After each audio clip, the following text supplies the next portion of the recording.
What's up, everybody? We're going to do another Always Train Faith Edition, and today we're going to talk about circle of influence. So influencing, influencers, that's a huge thing today in terms of social media, Instagram, Facebook, Twitter, you name it, TikTok, all those different things, right? It's where a lot of us go to get information, a lot of us go to communicate, a lot of us go to get our news. So you are impacted and you have the opportunity to impact people through those different realms. But there's two things I kind of want to cover today in terms of scripture and how it relates to our present situation. And one is why those things are important, but they're not as big of a deal as you might think in terms of your impact in the world today.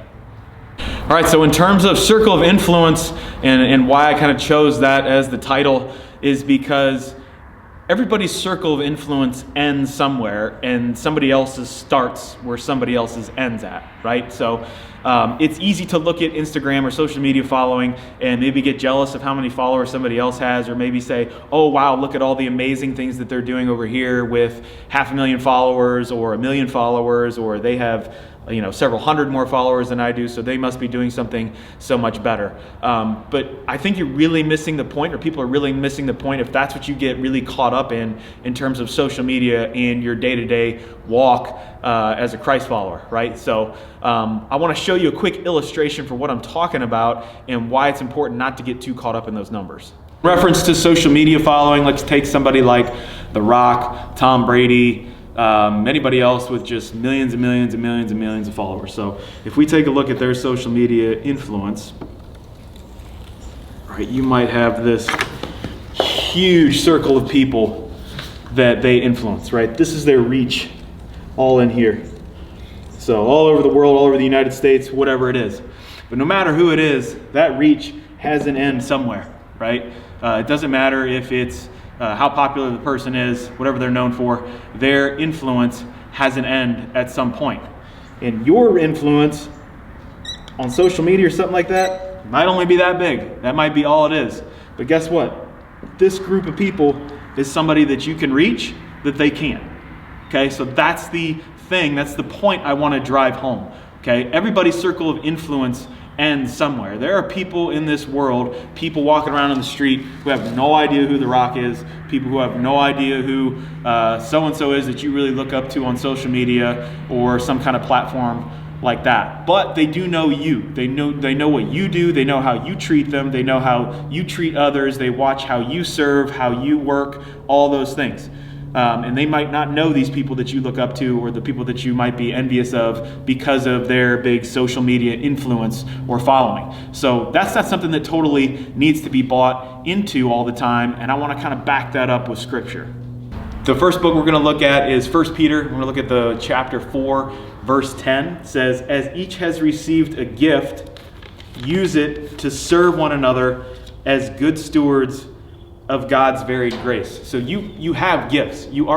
That's already spoken truth about you. There are gifts that you have. Again, to reiterate what we were looking at here with the circles, there are things that you can do here that others can't. There are ways that you can reach people on a level that others can't, who might have a way bigger, massive influence, following, whatever, but their circle ends with where their gifts ends and your gifts start, right? So you were given a set of gifts, and you need to use them to serve one another as good stewards of God's grace. So to say that I'm not big enough, I'm not important enough, I don't have enough social media following, I don't have enough people following me to influence and impact the world that I live in is a cop-out on God's gift to you. Okay, that's kind of a slap in the face to God, saying that you didn't make me good enough to impact the world around me. That's not true. It's not true at all. It says it right here.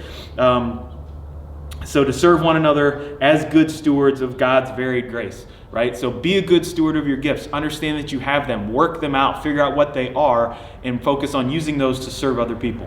Second verse we want to take a look at is Matthew 5:14. You are the light of the world. A town built on a hill cannot be hidden. Okay, so That's just God reiterating again that there are things about you that shouldn't be hidden, that you shouldn't sweep under the rug and think that you're not good enough, or that you don't have enough, or that you are incapable of, right?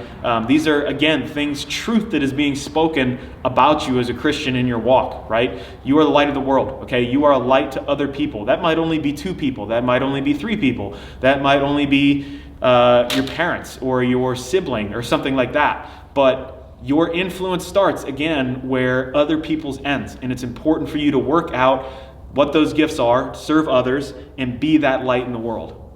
The last verse we're going to take a look at is Philippians 4:8. It says, "Finally, brethren, whatever is true, whatever is honorable, whatever is right, whatever is pure, whatever is lovely, whatever is of good repute, if there is any excellence and if anything worthy of praise, dwell on these things."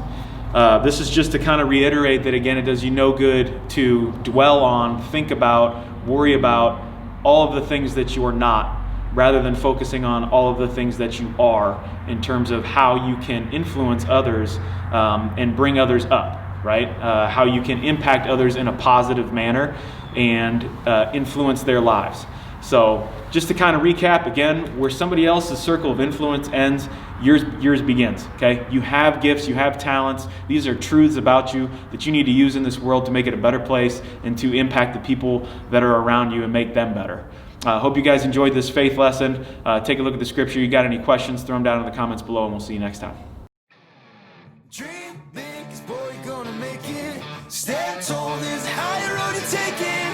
Let go of everything that you know and be wild in the mystery. Yeah. I've been in the darkness for 40 days.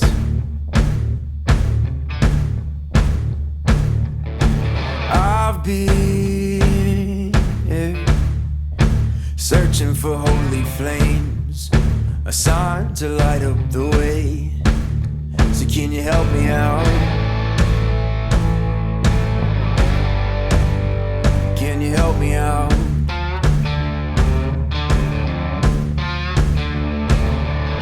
I've been more certain of truth before. I've been called a righteous man before. Yeah, I've been closer to Jesus before. So can you help me out? Oh, can you help me out? Am I on my own? Am I on my own? Or can you help me out? Am I on my own? Am I on my own? Or can you help me out? Can you help me out? I've been scared to look in my soul.